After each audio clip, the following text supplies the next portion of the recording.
Bismillahirrahmanirrahim. Assalamualaikum warahmatullahi wabarakatuh. Salam sejahtera bagi kita semua. Shalom, Om Swastiastu, Namo Buddhaya, salam kebajikan, salam sehat, salam Indonesia maju penuh semangat.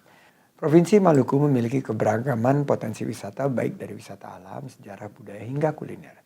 Pada tahun 2021 lalu, Kota Ambon telah mengikuti program Kabupaten dan Kota Kreatif dari Kementerian Pariwisata dan Ekonomi Kreatif dari 58 kabupaten dan kota. Ambon masuk sebagai salah satu dari 11 kabupaten dan kota kreatif dengan ikon kota musik, kota ikan, dan kota damai. Selain itu, Provinsi Maluku juga memiliki desa wisata yang kualitasnya sudah tidak diragukan, seperti desa wisata Ngilngof di Kabupaten Maluku Tenggara yang meraih juara 1 kategori desa wisata maju dalam ajang Anugerah Desa Wisata Indonesia ADWI tahun 2021 lalu.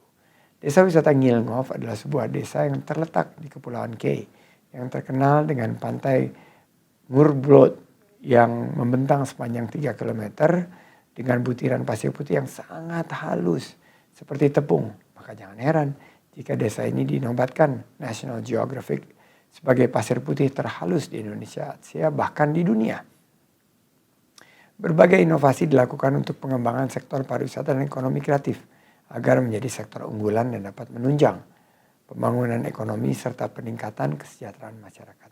Namun perlu diingat bahwa kekayaan Indonesia yang sesungguhnya adalah sumber daya manusia, di mana ekonomi kreatif yang memiliki modal dasar pemikiran kreatif dan inovasi, sehingga pembangunan SDM khususnya di era serba digital ini menjadi hal yang super penting. Selamat dan sukses atas kegiatan dialog publik dengan tema Maluku dulu, kini, dan nanti. Pariwisata Maluku menjadi endemi.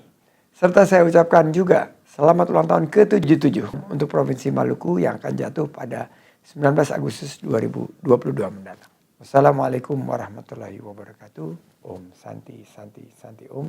Salam pesona Indonesia.